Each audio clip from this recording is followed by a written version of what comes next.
de Justicia en materia penal, el cual está dirigido a jueces, secretarios, ayudantes, fiscales, secretarios y asistentes de fiscalía y defensores públicos. En la tarde de hoy contamos con la colaboración del doctor Miguel Eduardo Costaín Vázquez. Antes de iniciar, les recomendamos registrarse en el link de registro de asistencias que ya está copiado en la sección chat del Zoom y registrar por favor allí su asistencia. También les recomendamos colocarse en un lugar cerca del Wi-Fi para tener una mejor señal.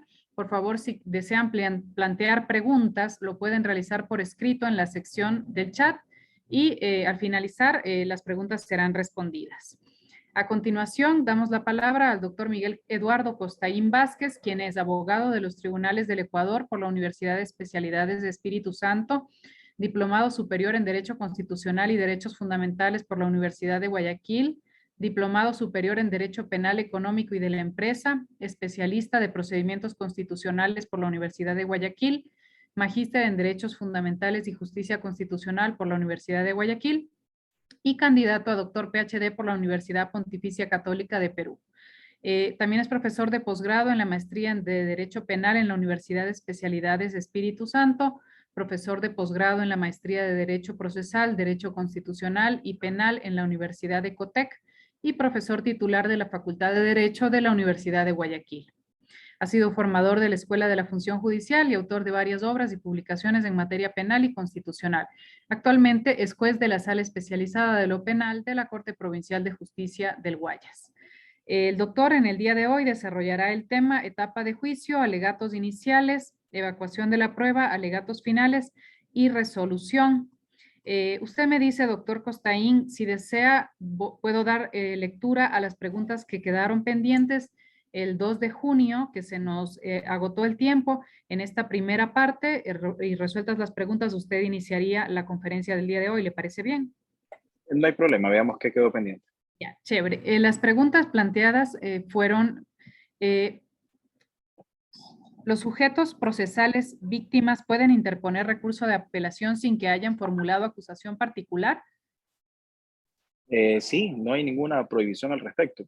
A ver, aquí hay una diferencia entre lo que era antes y después de las reformas al Código Orgánico Integral Penal, no las últimas, sino a raíz del modelo. Esto es año 2014 hacia atrás y después del año 2014, concretamente el 10 de agosto del año 2014 en adelante. Antes, la víctima o el denunciante no era un sujeto procesal. Pero a raíz de la modificación al Código Orgánico Integral Penal, las víctimas vienen a ser sujetos procesales. Entonces, técnicamente no hay mayores diferencias hoy por hoy entre ser un acusador particular y ser una víctima. Quizás la única diferencia existente entre ser acusador particular y víctima es al finalizar la instrucción, si es que el fiscal decide, por ejemplo, no acusar, el acusador particular, por su propio pedido, sí puede pedir una consulta en el evento en que el delito, por ejemplo, no exceda los 15 años de prisión, sí podría pedir una consulta. Esa es la única diferencia quizás, pero de ahí la interposición de recursos, las víctimas tranquilamente pueden hacerlo. Ahora, recientemente hay una sentencia dictada por parte de la Corte Constitucional que en su línea argumental establece de que la única posibilidad para desmejorar la situación jurídica, en este caso de la persona procesada, es únicamente cuando existe una apelación no de la víctima ni acusación particular, sino de la fiscalía, al menos hablando de delitos. Eso es importante. Pero, sin embargo, la víctima sí podría presentar su apelación y finalmente tener una resolución cuando se pretenda, por ejemplo, mejorar las condiciones de algún tipo de reparación integral. Entonces, ahí sí se lo podría ejecutar. Eso no quiere decir que no haya competencia de las salas para conocer los recursos de apelación, las tienen. Eso no quiere decir que no se escuche la audiencia, se puede escuchar, pero lo único que no podría pasar si es que la fiscalía no recurre es de que no se pueda desmejorar la situación jurídica, en este caso del recurrente. Pero de ahí la reparación integral tranquilamente se podría ejecutar.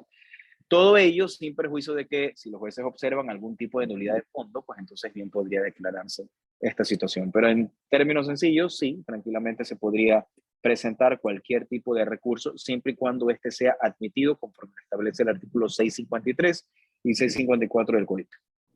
Gracias, doctor.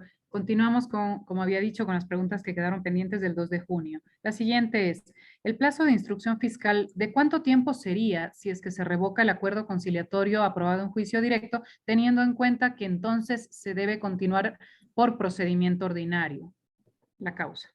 Ya, dependería, ya no tendrían un procedimiento directo, tendrían un procedimiento ordinario y dependiendo el tipo de infracción. O sea, ya no habría tampoco una flagrancia, entonces serían directamente el tiempo de 90 días, que es lo que determina, o sea, hasta 90 días, que es el tiempo que determina la ley, sin perjuicio de que tranquilamente la fiscalía pueda cerrar antes, si es que no tiene nada pendiente. Gracias, gracias, doctor. La siguiente pregunta es, si en la primera parte de una causa en procedimiento directo por delitos contra la propiedad se verifica que el monto supera el permitido en el procedimiento directo, información que no se tenía al momento de la formulación en que la Fiscalía señaló dicho procedimiento, ¿cómo se transformaría a ordinario? ¿Lo haría el juez a pedido de parte? ¿Se declararía la nulidad? ¿O cómo se procedería en A ese ver, caso? es muy complicado. A ver, vamos a ver algunas sugerencias de pronto lo que puede estar pasando, que es tema de todos los días, de pronto que puede pasar. En temas de propiedad, hay dos cosas que sí es muy importante revisar. Una cosa es en cuanto al delito de propiedad, en cuanto al robo, y otra cosa muy distinta es en cuanto al hurto, porque en el hurto puede ser también que puede ser un hurto contravencional también, entonces, no solamente un hurto que tenga que ver con delitos. Pero sí es importante tener muy claro para la configuración del procedimiento como tal, tener en cuenta correctamente, al menos en lo previsto en el artículo 189, inciso segundo, tener muy claro realmente cuál es el valor de los sustraídos. Si son más de 30 remuneraciones básicas unificadas, no podemos ir a directo, hay que ir a procedimiento ordinario. Muchas veces la complejidad de la flagrancia hace que esto no sea posible. Y en casos excepcionales, digo excepcionales porque realmente tendría que ser un tema muy excepcional para tener que corregirlo después. Sí se determinaría o se puede determinar que el valor de lo sustraído excede las 30 remuneraciones básicas unificadas. Entonces, si hay nulidad o no hay nulidad, para que exista la nulidad, acuérdense que en materia penal, justicia ordinaria, todo siempre se puede solucionar con la inhibición. Solamente hay algo que no se puede solucionar y esto es el hecho de que la falta de competencia del juez en ámbitos territoriales sea en función de la materia. Entonces, aquí sí no hay nada que hacer. Pero hay consultas de la Corte Nacional que determinan que siempre se va a poder pasar del procedimiento directo al procedimiento ordinario, pero no se puede hacer lo contrario. Si de forma excepcional se logra determinar que el valor de lo sustraído excede, hablando directamente del artículo 189, inciso segundo del COIP, es más alto de las 30 remuneraciones básicas unificadas, pues entonces se puede solucionar tranquilamente con una inhibición. Si esto no se hace, hablaríamos de invalidar el proceso de raíz. Entonces, imagínense ustedes si hay medidas cautelares, todas quedarían prácticamente sin efecto. Entonces, sería simplemente, sin declarar nulo nada, remitir para que se configure directamente el procedimiento como tal, hacia el juez correspondiente y tengan el tiempo que determine la ley para poder continuar a través del procedimiento ordinario. Gracias. Finalmente, la última pregunta dice, si el fiscal en audiencia de procedimiento directo se niega a cambiar el tipo de audiencia a procedimiento abreviado, ¿puede el juez solicitar que se acoja y que se instale la audiencia de procedimiento abreviado aún en contra de la voluntad de la fiscalía? A ver, el procedimiento abreviado, eh, la posición en este caso de la fiscalía, dependiendo qué tipo de delitos también hay una pequeña reforma ahí, pero no es vinculante la posición que pueda tener en este caso la fiscalía o si se opone o no. El procedimiento abreviado es un procedimiento especial que requiere en este caso únicamente el consentir. Primero, la configuración normativa como tal, que esté dentro de los requisitos un delito que no exceda los 10 años de prisión, fuera de aquellos que están excluidos del procedimiento abreviado. En segundo lugar, el hecho de que exista el consentimiento, en este caso, de parte de la persona procesada de acoger voluntariamente ese procedimiento. En tercer lugar, la validez que pueda dar su defensa para acoger ese tipo de procedimiento. Y en último lugar, una especie de híbrido, pues esto no está formalmente como uno de los requisitos, pero es importante filtrarlo antes de el hecho de que exista siempre un acuerdo en la pena a imponerse. Y ese acuerdo a la pena a imponerse, que la rebaja no sea menor a 1/3 de la pena mínima prevista en el tipo penal. Esto en español, porque hay una pésima redacción en el código en este sentido, se traduce a través de la resolución de la Corte Nacional de Justicia. Entonces, cuando esto ocurre, el procedimiento abreviado va a ir indistintamente de lo que pueda decir la Fiscalía, porque es una garantía y un derecho que tiene la persona procesada a acogerse al mismo. Entonces, esto es indistintamente de lo que puede indicar la Fiscalía como tal. Lo importante es de que exista, insisto, este acuerdo entre la Fiscalía y el acuerdo entre la Fiscalía directamente y la defensa de la persona procesada con la anuencia de la persona procesada en cuanto a la pena que se va a imponer. Recuerden que el procedimiento abreviado, a diferencia del sistema anterior, va a proponerse por iniciativa de la Fiscalía. La Fiscalía es la que inicialmente propone el procedimiento. Y la Fiscalía propone el acuerdo a la pena y el juez lo que hace es filtrar los requisitos. Si la víctima de pronto se opone o no en general sobre este tema es realmente indistinto. Lo que se debe hacer es realmente escuchar la posición de la víctima, sí, sobre algunos temas muy particulares que es distinto. Gracias, doctor. Podemos continuar entonces con la ponencia del día de hoy, que era etapa de juicio. Gracias. Buenas tardes. Bien, es la última vez que nos vamos a ver, me parece ahora, ¿no? En tema en la última conferencia que tenemos previstas dentro de esta invitación que me han hecho, que le dividimos en tres. Entonces, para mí ha sido un gusto estar con ustedes, así que voy a tratar de ser lo más preciso posible para no aburrirlos tanto en esta última charla que vamos a tener. Entonces, para fines didácticos, lo que voy a hacer es descomponer la audiencia de juicio en 4 partes, que es lo que normalmente siempre hago, que son las siguientes. Primero, los alegatos, primero el alegato de apertura o el alegato de inicio. En segundo lugar, la práctica probatoria. En tercer lugar, los debates. Y en cuarto lugar, la decisión judicial. A eso directamente vamos a ir enfocándolo. Esto que vamos a verificar va a ser aplicable dentro de lo que es el procedimiento ordinario, el procedimiento directo y, por qué no decirlo, en ciertos procedimientos especiales, porque a la larga en todos los procedimientos especiales, con ciertos pequeños cambios, siempre es la nomenclatura general del tema de las audiencias. Entonces, y quien realmente la va a dirigir, la va a controlar y la va a liderar va a ser siempre el juez. Pero siempre hay que entender la diferencia entre el rol del juez y el rol de los sujetos procesales que puedan estar dentro de la audiencia. Igualmente, es muy importante dividir 2 momentos también. El primero, lo que es una preinstalación de la audiencia, y el segundo, lo que tiene que ver ya con la instalación y el desarrollo de la audiencia. Y digo esto, ¿por qué? Porque muchas veces dentro de las diferentes audiencias hay que conocer cuáles son los efectos de la no comparecencia o los incidentes que de pronto podamos tener en diferentes audiencias. Y no solamente en esto, sino también hoy por hoy las determinadas audiencias virtuales, estamos en medio de la virtualidad.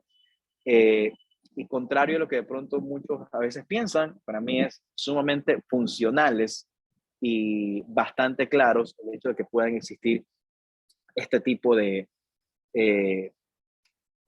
audiencias. Entonces, y la tecnología creo que nos ayuda muchísimo.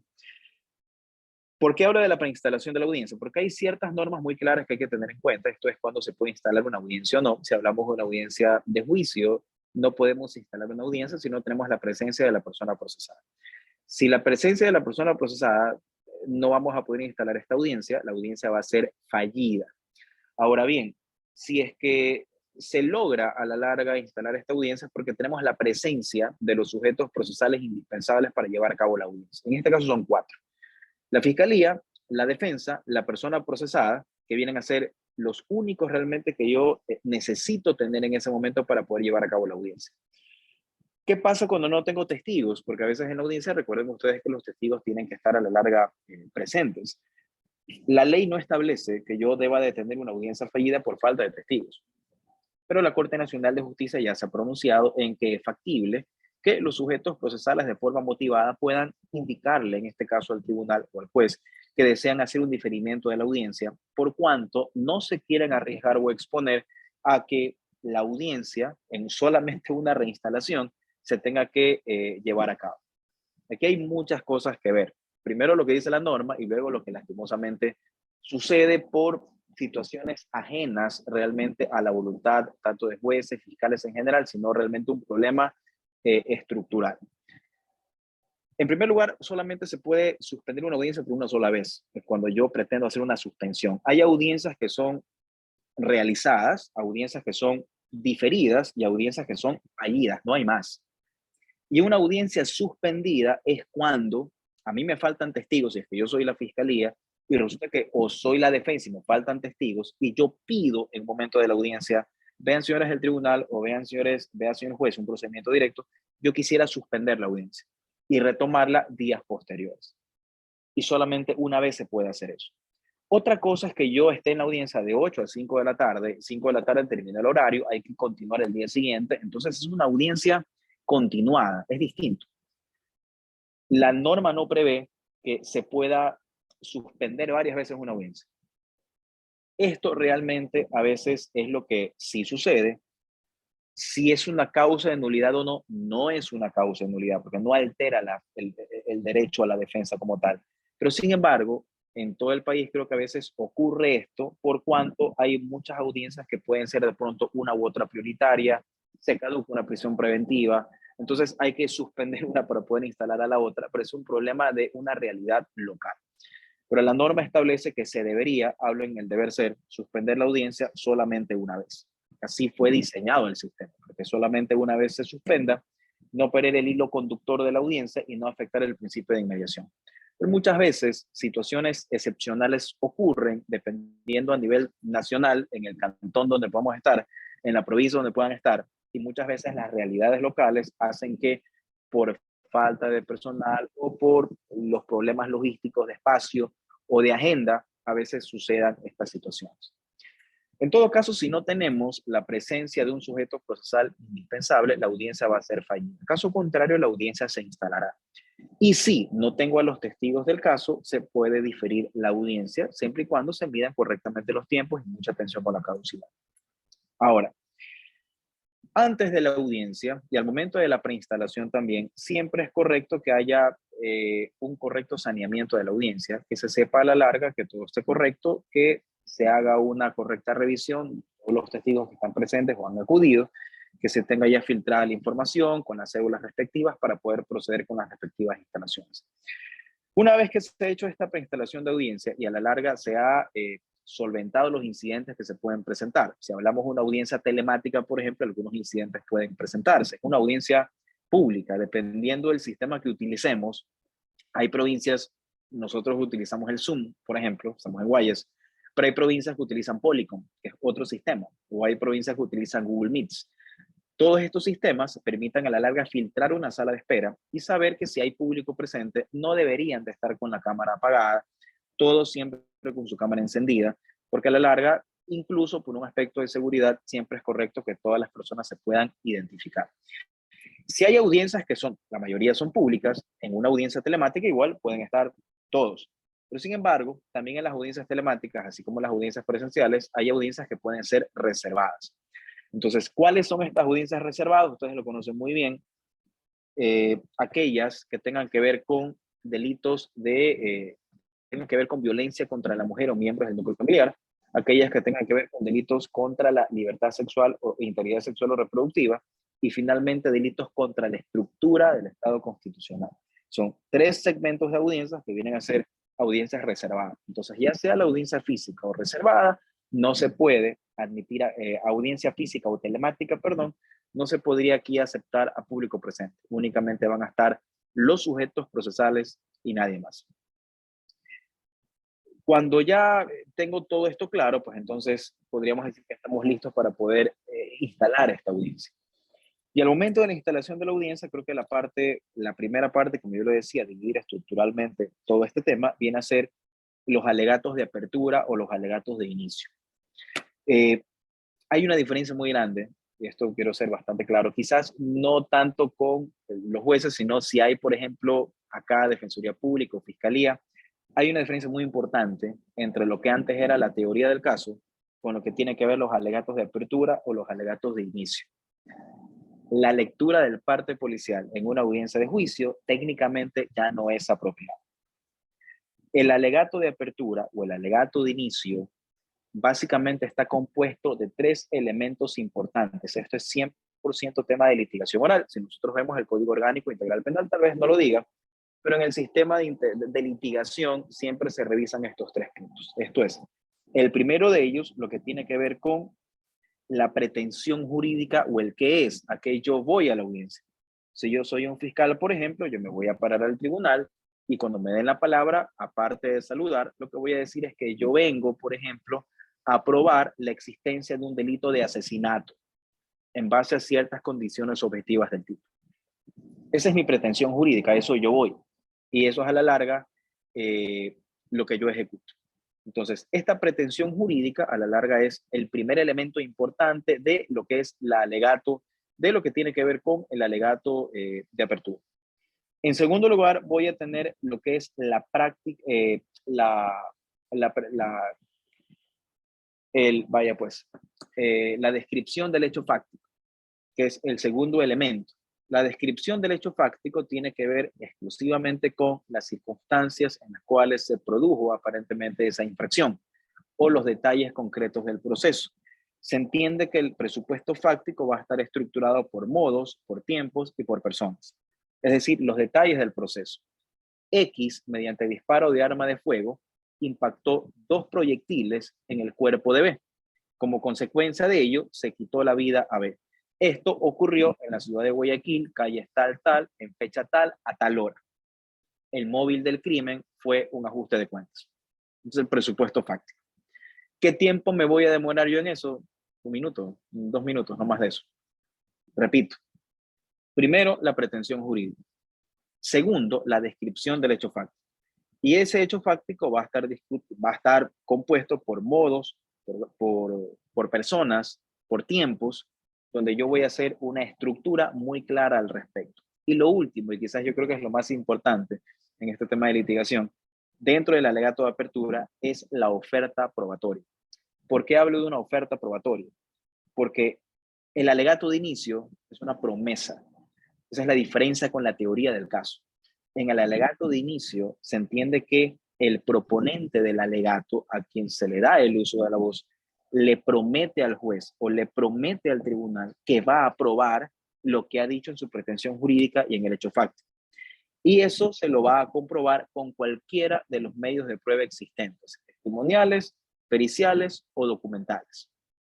Ejemplo, eso al final, después de que digo el móvil del crimen fue un ajuste de cuentas, eso yo lo voy a probar el día de hoy con 5 testimonios, 5 documentos y con 3 pericias. Y ahí cierro directamente mi alegato de apertura. Vean que hablar de esa forma, con esa estructura, repito, a qué voy, qué pasó y cómo lo voy a probar, es muy distinto de simplemente dar lectura a un parte policial.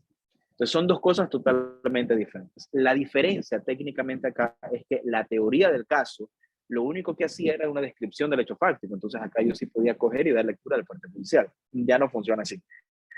Lo correcto hoy por hoy es básicamente entender que tengo que respetar estos elementos importantes por otro detalle también no menos importante. Esto es el tema de los tiempos. Si yo respeto esta secuencia, yo voy a optimizar los tiempos y sobre todo voy a tener siempre la atención del juez. Eso quiere decir que al final yo voy a decir esto lo voy a aprobar de tal forma, entonces ya al menos ese tribunal o ese juez va a estar muy claro qué es lo que quiere, en este caso un sujeto procesal, hablando de línea de acusación, pero es lo mismo con la defensa. Quien defienda, si hablamos por ejemplo de defensoría pública, hay muchas líneas de defensa que se pueden escoger. Absolución, si no es absolución, escoger una pena menor o una punibilidad menor, puede ser también la selección de varias atenuantes para una menor punibilidad, puede ser una modificación de un grado de participación, o puede ser el cambio incluso del tipo penal sin alterar el sistema de congruencia. Entonces, aquí hay algunas cosas que que pueden de pronto pasar. Los hechos como tal, o la verdad procesal va a ser única, entonces obviamente los hechos van a variar en función de lo que lo que puedan indicar dentro de las intervenciones, sí pueden ir variando ciertos hechos y para eso es la prueba. Porque en función de la prueba es de que efectivamente se va a poder continuar con este. Entonces, los alegatos de apertura o alegatos de inicio son, creo yo, la parte más importante de la audiencia, porque es lo que va a marcar lo que después va a pasar o lo que después se pueda probar. Cuando ya se han marcado los alegatos de apertura y estos ya se han indicado, acá vamos a estar bastante claros en que eso es lo que en un segundo momento se va a poder probar. Entonces, vamos a pasar a lo que es la etapa de prueba o la prueba como tal, que viene a ser ya ahora sí también el corazón de la audiencia de juicio. Y la prueba, a la larga, tiene un sistema en el cual el propio sujeto procesal escoge el orden de sus propios testigos, el propio sujeto procesal escoge a quién va a presentar o quién va primero o quién va después, pero es directamente los sujetos procesales en esta libertad probatoria que van a poder tomar decisiones al respecto. Y los jueces, obviamente, por principio dispositivo, lo que van a hacer directamente es generar los llamados respectivos. Ahora bien, por técnica procesal, la prueba que inicialmente va a producirse va a ser siempre la prueba testimonial y, como ustedes muy bien lo conocen, quien primero va a probar, en este caso va a ser la fiscalía. Entonces, va a iniciar la fiscalía con todos sus testigos, luego de ello con sus pericias y luego de ello con sus documentos. En la práctica, en el día a día, la prueba pericial siempre se va a transformar en prueba testimonial. Recuerden ustedes que los peritos van a tener que rendir sus o contestar todos los dichos directamente dentro de la audiencia respectiva, sin perjuicio de la presentación documental después de la pericia. Pero a la larga, la prueba pericial siempre se va a transformar en una prueba testimonial. Tengo algunas personas que veo con la mano levantada, no hay ningún problema. Veo que acá está Pablo Durán con la mano levantada. No hay ningún problema, podemos darle paso Buenas tardes. a las Sí, preguntas. bueno, en la charla anterior me habían solicitado algunas personas que se dictara la conferencia íntegramente y al final las preguntas. Ok. Ya, En perfecto, todo no hay caso, problema. Sigamos. podemos escuchar al doctor Durán en este momento. Ya, no sabía. A ver, escuchamos solamente ya lo sabía, pero está bien. Si la mayoría quiere dar la conferencia directa y después las preguntas, no hay problema. Lo que puede hacer es acortarla porque seguramente han de haber varias preguntas. Entonces, para no quedarnos después hasta tanta. Listo. Pablo, ¿cómo Bueno, estás? escuchemos al doctor Durán. Buenas tardes, doctor. Bienvenido. Buenas tardes, muchas gracias por la oportunidad. Mire, mientras estaba el doctor disertando acerca de los alegatos de apertura, no sé si todas las personas, pero en mi caso, tuve una desconexión que duró aproximadamente unos 3 o 4 minutos y tuve que volverme a conectar. Entonces sí sería importante, disculpen la molestia, de una forma sencilla explicarme cuáles son los elementos del alegato de apertura. Perdone la molestia. Sí, cómo no. Tienes 3 elementos. Primero, la pretensión jurídica. En segundo lugar, la descripción del hecho fáctico. Y en tercer lugar, la oferta probatoria. Esos son los 3 elementos.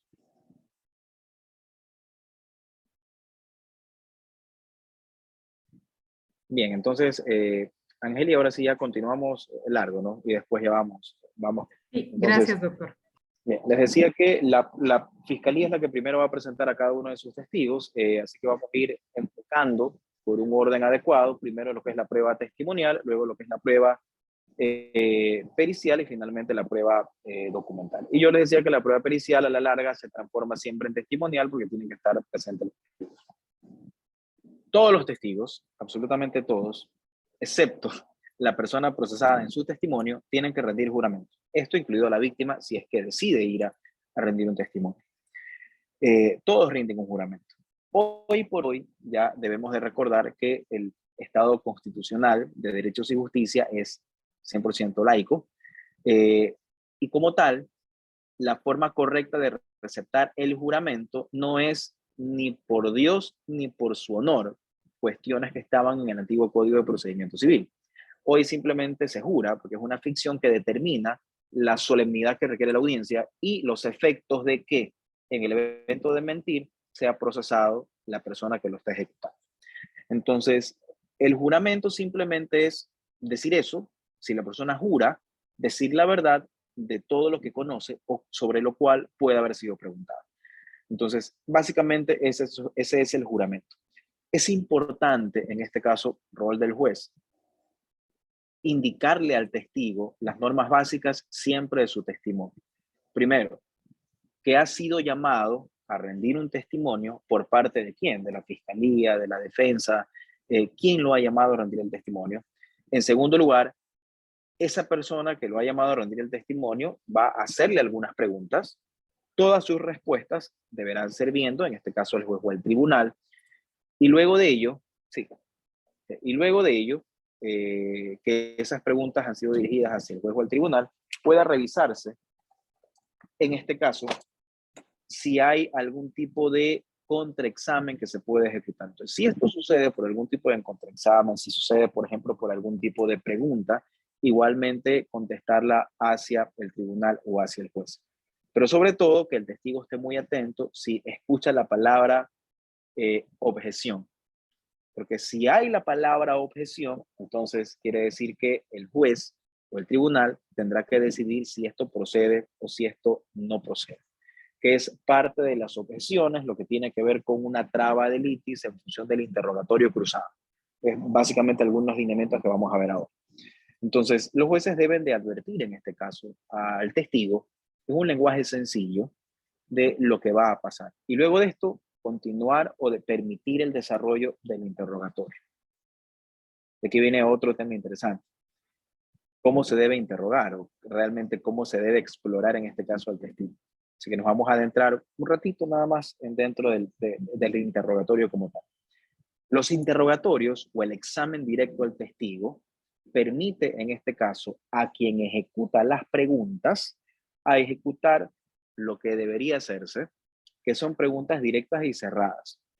La técnica determina algo inapropiado, que es hacer preguntas abiertas, y muchas veces es lo que más sucede. Por ejemplo, ¿cuál es una pregunta abierta? Dígame usted todo lo que conoce respecto a la diligencia que realiza. Es una pregunta abierta. No está prohibida, ojo, yo no digo que esté prohibida. Las preguntas prohibidas son claras, las preguntas impertinentes, preguntas capciosas, preguntas sugestivas, salvo contraexamen o temas introductorios en el examen directo. Preguntas vagas, compuestas, no se podrían hacer. Pero las preguntas abiertas sí se pueden hacer. Entonces, este tipo de preguntas abiertas técnicamente no son correctas, porque el propio testigo es el que controla el flujo de información, cuando realmente el propio litigante es quien debería controlar el flujo de información. Hay que recordar también quienes litigan, vamos acá, Fiscalía y Defensoría Pública, lo que diga un testigo puede ser aprovechado por el contraexamen o el contrainterrogatorio. Esa es la figura del contrainterrogatorio cruzado. Entonces, lo correcto es hacer preguntas directas y cerradas, a fin de que el litigante o el proponente del testigo sea quien controle el flujo de información. Y un tema muy importante, el peor error que se puede cometer en una audiencia de juicio es llegar con el testigo a improvisar y a preguntarle acá. Y aquí sí yo creo que la fiscalía está en desventaja, por así decirlo, porque la fiscalía, con toda la carga de trabajo que tiene, es muy complejo a veces para un fiscal llegar y preparar a sus testigos. Es difícil. Y más difícil aún cuando muchas veces el fiscal que investigó no es el que va a la audiencia, sino que va otro fiscal. Entonces son temas que a la larga afectan ya el desarrollo del proceso en general, porque se entiende que hay esta limitación como tal. Entonces son temas muy complejos. Aquí la fiscalía está siempre en una desventaja de preparación del testigo. No así la defensa. La defensa prepara, entonces, pero sin embargo la fiscalía en ocasiones sí puede estar con este tipo de limitaciones. Pero la forma correcta de preguntar es de forma directa y de forma cerrada. ¿Qué pasa con las objeciones al momento que se traba el interrogatorio cruzado o el contraexamen? El sistema de objeciones en materia penal, al menos, permite que en todo momento el que contraexamina pueda ingresar a hacer preguntas sugestivas. En contraexamen siempre se van a poder realizar. Ejemplo, yo le pregunto al perito, ¿usted realizó esta pericia? Sí. ¿Usted indicó que el lugar tenía una escena abierta y que las paredes eran blancas? ¿Sí o no? El testigo dice sí o no. Esas son preguntas sugestivas, llevan inmersa la sugerencia de la respuesta. En contraexamen, permanentemente se van a poder ejecutar estas preguntas, no hay forma de objetarlas como tal. Pero sin embargo, sí se van a poder objetar otro tipo de preguntas como tal, que son las que inicialmente había ejecutado. Entonces, siempre el sistema de objeción va a requerir que el juez a la larga se pronuncie y tome decisiones al respecto. Entonces, cuando pasa el interrogatorio, se hacen todas las preguntas del caso. También es importante indicar que este interrogatorio, me olvidaba, debemos de dividirlo en dos momentos importantes. Primero, lo que tiene que ver con el sistema de acreditación al testigo, y un segundo momento que tiene que ver con el sistema de examen de fondo. Hay que también entender que hay ciertas preguntas muy claras de acreditación que hay que hacer, que hay que demostrarle a los jueces, en todo caso, que ese testigo no ha sido improvisado y que no es un testigo que tenga que mentirle al tribunal, sino que es un testigo que viene a ser idóneo para poderlo ejecutar. Entonces, este tipo de situaciones es importante aclararlas, ¿no? 2 o 3 preguntas de acreditación suficientes y el resto ya directamente un examen sobre el fondo del tema, que es lo que se debería de ejecutar. La fiscalía inicialmente lo va a hacer. Si es que hay una acusación particular posteriormente o un patrocinio de víctima, va a poder continuar igualmente con el desarrollo de su prueba y así en el orden cronológico hasta llegar al tema de la diligencia. Pero la prueba testimonial no es la única que podría realmente ejecutarse, sino que también vamos a tener la prueba pericial. Si yo quiero diferenciar tal vez unos temas muy puntuales entre lo que es la pericia como tal y otro tema que tiene que ver con lo que es el testimonio de terceros, tal vez podría indicar que en la pericia, el perito, antes de yo permitirle o darle la palabra a quien lo ha presentado, debería establecer cuáles son las conclusiones a las cuales arriba. Entonces, primero da las conclusiones y luego se abre directamente el interrogatorio como tal. Entonces, esto en cuanto a este tipo de situaciones. Ahora bien, los testimonios, igualmente también podemos dividirlos en algunas aristas. Tenemos el testimonio de terceros, tenemos el testimonio de la víctima y tenemos el testimonio de la persona procesada. Lo que he explicado tiene que ver con el testimonio de terceros. En el testimonio de la víctima, ya hemos hablado de esto algunas veces, siempre es importante que si hablamos de víctimas o el testimonio de la víctima sobre delitos de naturaleza sexual, se ejecute un testimonio anticipado. Siempre es lo más importante. Se tiene que precautelar, evitar la revictimización. Pero luego de ello, se entendería que ese testimonio bien puede ser ya como prueba plena dentro del proceso. Aquí lo que falla lastimosamente la norma es de que falló al momento de reformarse y no se establece si ese testimonio anticipado debe de darse lectura dentro del proceso, si debe de ser reproducido, porque muchas veces esto es a través de una cámara de GES, entonces se puede reproducir de forma audiovisual, o se lo escucha nada más. Entonces, aquí depende realmente de la organización del tribunal, si se le da lectura, si se lo proyecta o se lo escucha. Pero el tema es de que ese testimonio anticipado se lo puede reproducir igualmente dentro de la audiencia. Ahora bien, el testimonio de la persona procesada obviamente va a ser sin juramento. Tiene derecho la persona procesada a contar su propia verdad, tiene derecho a contar su propia, tiene derecho a contar lo que él considere y el hecho, por ejemplo, de que exista tal vez alguna situación alejada a la realidad o alejada a la verdad, no puede influir realmente en el normal desarrollo del proceso. En su efecto, tampoco podría ser endilgado como algún tipo de responsabilidad como tal. Entonces, esto en cuanto al testimonio de la persona procesada. Las pericias es básicamente lo que habría indicado. La pericia igualmente se complementa siempre con la presentación física del informe. Y finalmente tenemos el documento. El documento, la prueba documental, documento público privado. Para distinguir el documento privado, vamos al concepto del documento público, que tiene que ver con un documento debidamente certificado por un funcionario público competente en el ejercicio de sus funciones. Todo lo contrario viene a ser documentación de carácter privado. Y todo eso a la larga se puede comenzar a presentar en ese momento. Cuando termino la práctica de prueba, yo creo que es el momento más importante. Siempre al finalizar la prueba, ya a la larga hay bastante claridad sobre el tema. Vamos a ir a la fase de los debates. Y en estos debates, que van a iniciar, insisto, siempre en el mismo orden, primero carga acusatoria, posteriormente la carga de la defensa, el debate no va a concluir si no es con la palabra de parte de la defensa, si se desarrolla el sistema. Viene a ser una especie de revisión de lo que yo oferté probar, versus lo que yo finalmente decidí. Yo oferté probar algo y finalmente eh, pude lograr probar. Hay ocasiones en que los testigos no llegaron, entonces hay una incongruencia entre la prueba como tal versus la oferta probatoria. Y esos son los pequeños detalles que hay que resaltar. Entonces, para eso están básicamente los debates. Dentro de los debates, quizás yo sí creo que la fiscalía tiene un rol mucho más importante, porque se establece dentro de la norma que la fiscalía al momento de los debates siempre debe de establecer de forma muy concreta lo siguiente. Primero, ¿por qué delito desea la condena?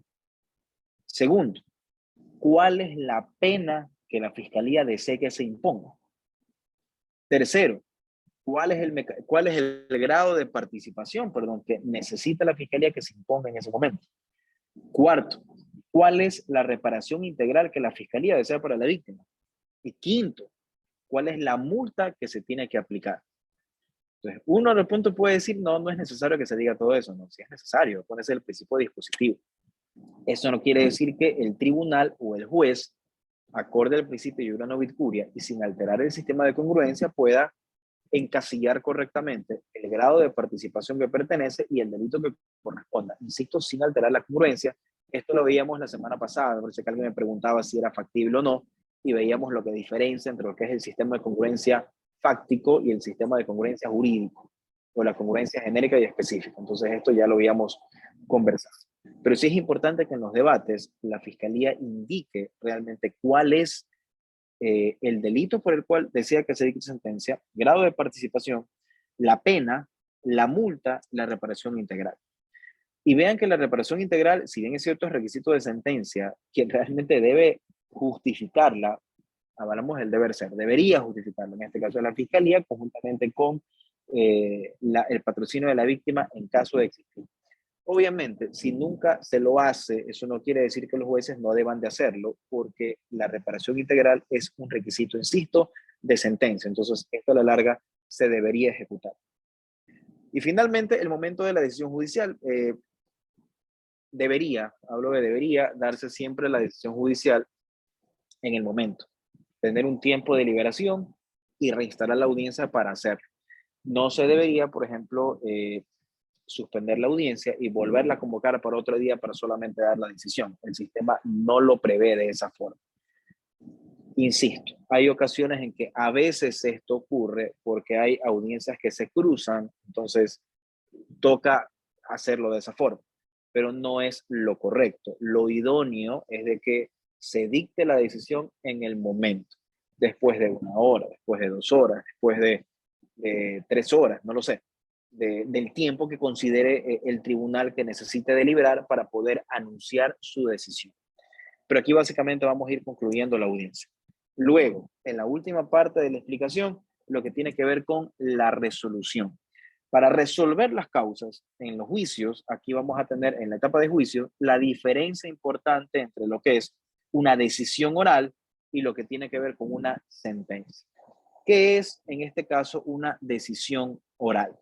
La decisión oral es la que se va a adoptar al momento en que se reinstala una audiencia de juicio. Entonces, si reinstalamos la audiencia de juicio, vamos a estar listos para dictar una resolución oral. Esa decisión oral nunca va a ser una sentencia. O sea, vamos a ver esta diferencia, porque no podemos confundir la decisión oral con un auto definitivo dictado en audiencia. Eso es totalmente diferente. Un auto de prisión preventiva, un auto de sobreseimiento, un auto de nulidad dictado en audiencia, por ejemplo, o todo auto de esta naturaleza viene a ser un auto definitivo dictado en audiencia. Y obviamente los autos definitivos dictados en audiencia, el momento de querer apelarlos, si es que admite la apelación, sería dentro de los 3 días en que oralmente fuimos notificados. Pero la decisión oral dentro de la etapa de juicio no es una sentencia. Y si yo quiero recurrir a una sentencia, debo de esperar a que me notifiquen por escrito.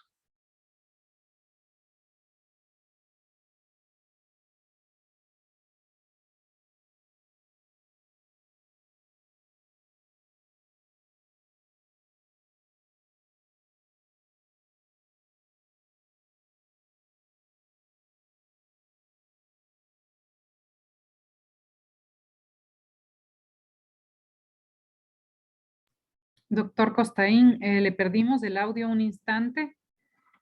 No le escuchamos.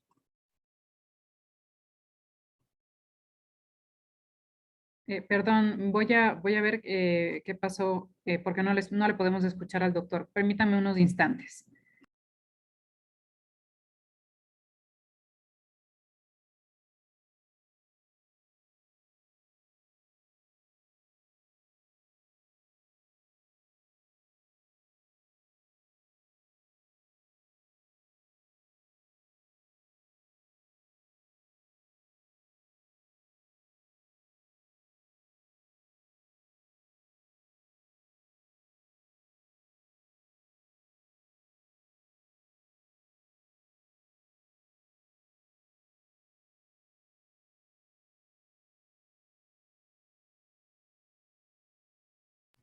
Sí, disculpen, se le ha caído la conexión al doctor, pero ahorita se vuelve a conectar. Disculpen la demora.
Ya está con nosotros nuevamente el doctor Costaín.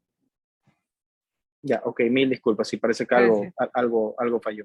Gracias. Les decía entonces que hay que distinguir lo que tiene que ver entre esta decisión oral y lo que tiene que ver con la sentencia. Entonces, una cosa es la sentencia y otra cosa es la decisión oral. Y la sentencia, para poderla recurrir, siempre va a ser por escrito. Obligatoriamente, siempre se va a ejecutar por escrito y es a la larga lo que habría que ejecutar. Muchas veces hay confusión entre lo que es un auto definitivo y lo que es una decisión oral dictada en audiencia. Entonces, el auto definitivo, insisto, se lo puede apelar dentro de los 3 días posteriores a ser notificados oralmente, porque eso no debe, se lo hace, pero no debería reducirse a escrito.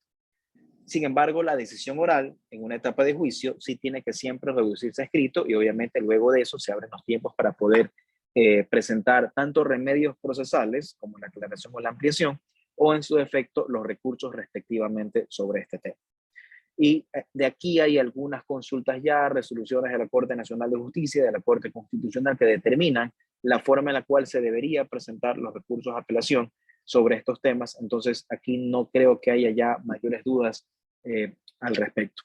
Y ahí, en todo caso, concluimos la etapa de juicio. Ya viene a haber otras aristas que tienen que ver necesariamente con la suspensión condicional de la pena. Había muchas dudas antes, que la Corte Nacional ya las aclaró, la Corte Constitucional también. Entonces, hoy por hoy hay la posibilidad de primero redactar la sentencia y después la resolución de la suspensión condicional, pese a que el artículo 622 es bastante claro y establece como una de las partes de la sentencia la resolución o no sobre la suspensión condicional de la pena. Pero, sin embargo, la Corte Constitucional ha establecido que esta resolución de la suspensión condicional de la pena, y también lo dice la norma procesal penal, puede ser apelada de forma independiente. Entonces, esto también podría pasar. Pero básicamente esa es la etapa de juicio en general o como breve introducción si lo queremos ver así. Entonces, yo creo que hay bastantes preguntas, entonces preferiría más bien cortar ahora y poderlas contestar en el tiempo que nos queda las preguntas que ustedes puedan tener. Entonces, ahora sí, vamos de los pasos. Gracias. Gracias, doctor. A ver, hay algunas preguntas, otras opiniones que no se leen porque se indicó al inicio que si deseaban realizar preguntas académicas en torno a la ponencia, pueden hacerlo por el chat. La primera pregunta dice, ¿procede la apelación oral de fiscalía a un auto de sobreseimiento dictado en audiencia de evaluación y preparatoria de juicio? A ver, si es que hubo acusación fiscal, sí, eso hay que, si se instala la audiencia de evaluación o preparatoria de juicio, porque hubo acusación fiscal. Entonces, aquí hay una pequeña disyuntiva. A ver, ¿en qué momento se puede apelar el auto de sobreseimiento? El auto de sobreseimiento se puede apelar desde el momento en el cual se notificó. Y esto es cuando se notifica oralmente con la decisión. El auto de sobreseimiento no tiene que reducirse a escrito. Todos los jueces lo hacemos por escrito por un tema de producción judicial, por efectos del sistema SATIO. Pero la norma establece que los autos definitivos no requieren reducirse a escrito. Entonces, si no requieren reducirse a escrito, que es lo que ha dicho la Corte Constitucional en una sentencia y la Corte Nacional en varias sentencias, eso quiere decir que el momento para apelarlo es desde ese momento hasta 3 días. Ahora, aquí viene el tema o el punto de inflexión. Cuando uno revisa el artículo 560, me parece que establece que deben constar por escrito, y mucha atención con eso, deben constar por escrito. Al final habla la interposición de los recursos. Nótese claramente que el código no dice deberá presentarse por escrito, dice deberá constar por escrito. Entonces, si una persona oralmente en la audiencia dice yo apelo y consta en el acta, entonces no habría ningún tipo de inconveniente. Sin embargo, quiero aclarar que hay una sentencia de la Corte Nacional de Justicia, no es vinculante, un fallo, donde determina que tiene que presentarse por escrito el recurso. Entonces, ¿cuál es la recomendación más sencilla? Para evitar esta discusión, si debe constar o debe presentarse, preferible, si la fiscalía desea hacerlo o la acusación desea hacerlo, en casos futuros, cuando tengan este tipo de temas, preséntenlos por escrito para evitar esta discusión, dentro de los 3 días en los cuales se notificó el auto de sobreseimiento. Sin embargo, si nosotros vamos a la taxatividad de la ley y a su literalidad, revisen el artículo 560 y habla de que debe constar, no dice presentar, debe de constar por escrito. Entonces, si consta en el acta, que es lo que pasa en la audiencia, pues no habría ningún tipo de inconveniente. Pero para evitar esta discusión, porque no hay un pronunciamiento vinculante todavía de la Corte Nacional al respecto, preferible preséntenlo por escrito. Es lo más saludable que pueda pasar.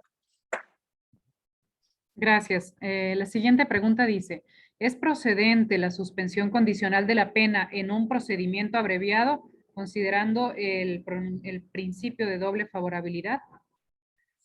Bueno, hay una resolución de la Corte Nacional que dice que no. Entonces, la respuesta hoy por hoy es no, no procede. Ahora, la Corte Constitucional ha admitido a trámite algunas acciones extraordinarias de protección que hablan sobre este tema, indicando si es factible o no obtener este tipo de beneficio. Entonces, a la fecha, no. No sabemos si después la Corte Constitucional diga sí, pero hoy por hoy no se puede. Gracias. La siguiente pregunta dice, ¿puede un juez declarar al abogado defensor como no técnico o no preparado y a su vez designar un defensor público para el procesado? A ver, es una línea muy delgada, ten mucho cuidado con eso. Hay una sentencia de la Corte Constitucional que determina cuál es el correcto ejercicio de la defensa o del defensor. Tendría que ser un caso muy extremo donde realmente el juez rompa el principio dispositivo y aplique una tutela judicial efectiva.